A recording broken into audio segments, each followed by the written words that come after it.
الله الرحمن الرحيم والصلاة والسلام على رسول الله سيدنا محمد وعلى آله وصحبه وسلم. وأن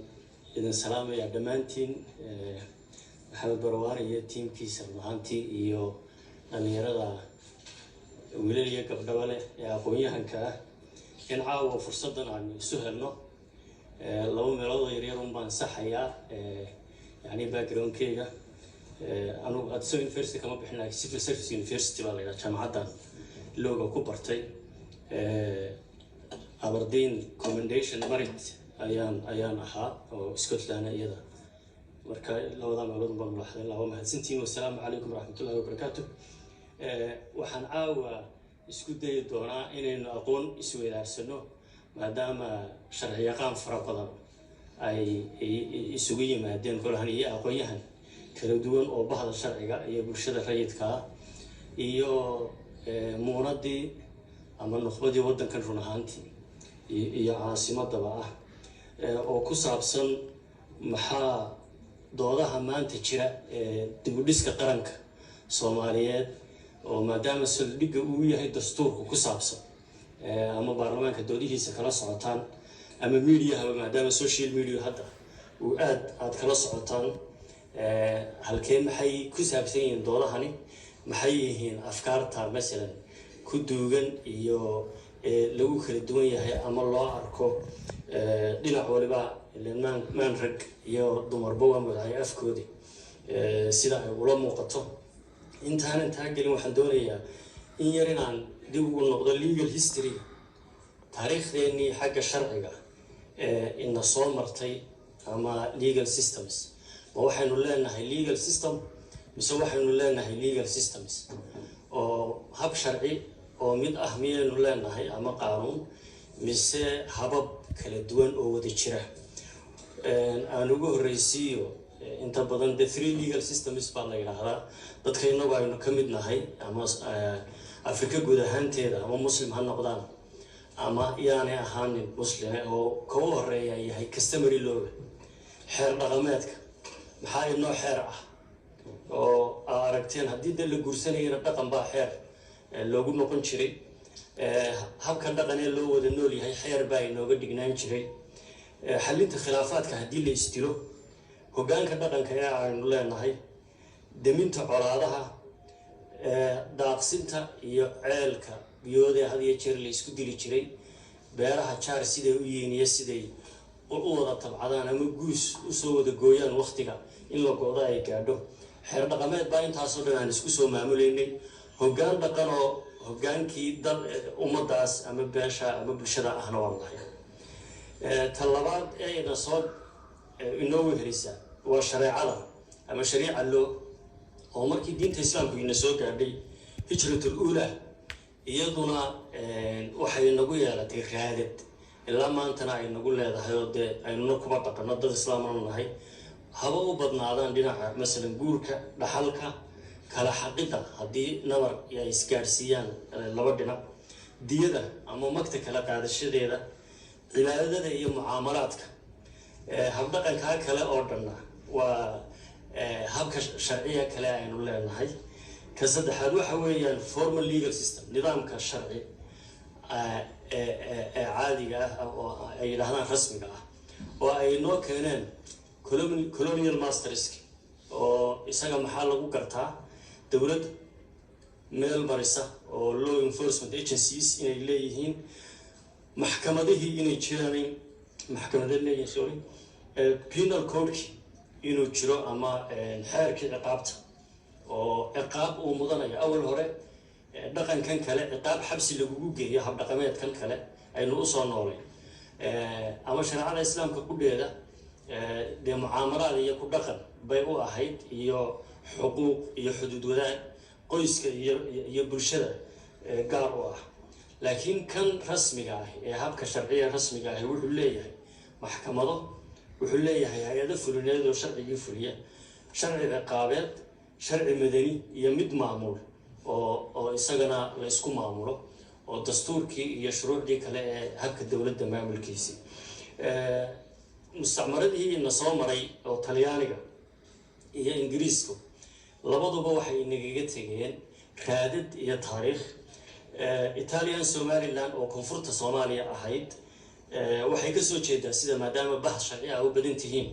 continental legal system nidaamka la yiraahdo ama civil law oo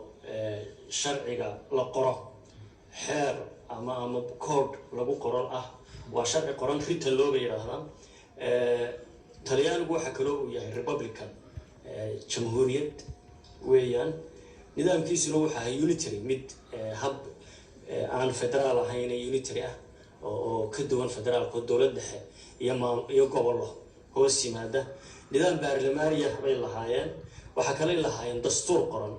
waxa kale lahaayeen ay nagu raadinteena naga tageen koonfurta nidaamka proportional representative collusive list system taasina waa mid ay raadintii Talyaanigu Italian Somaliland mustacmaradii Talyaanigu ay naga tagtay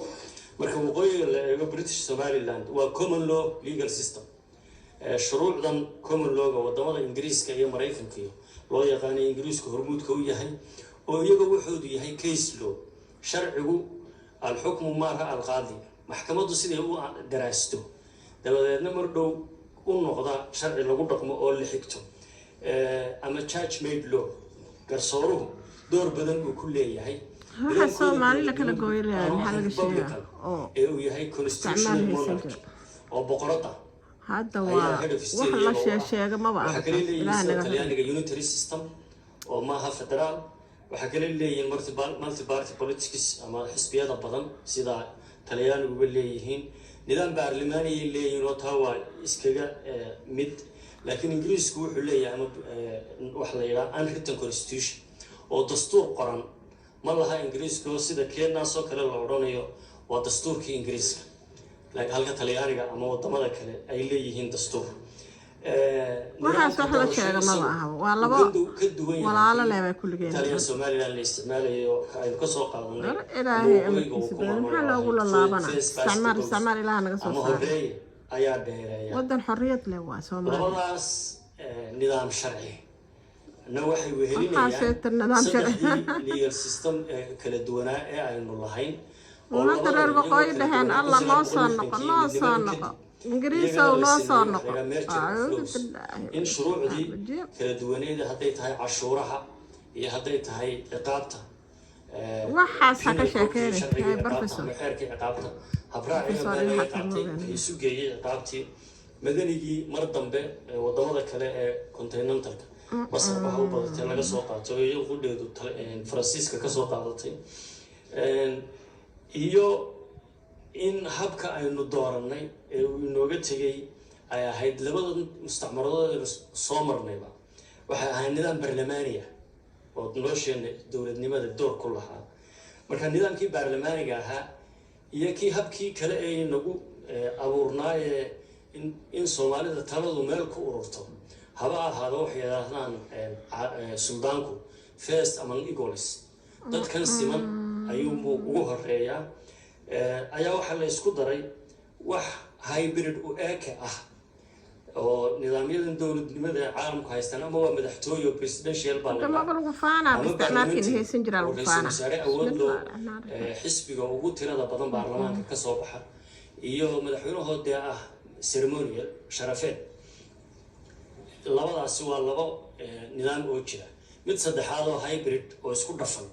oo Faransiisku hormuud yahay ayaa isaguna jiro madaxweynaha la doorto iyo ra'iisul xisbiga uu ka soo baxa ugu badan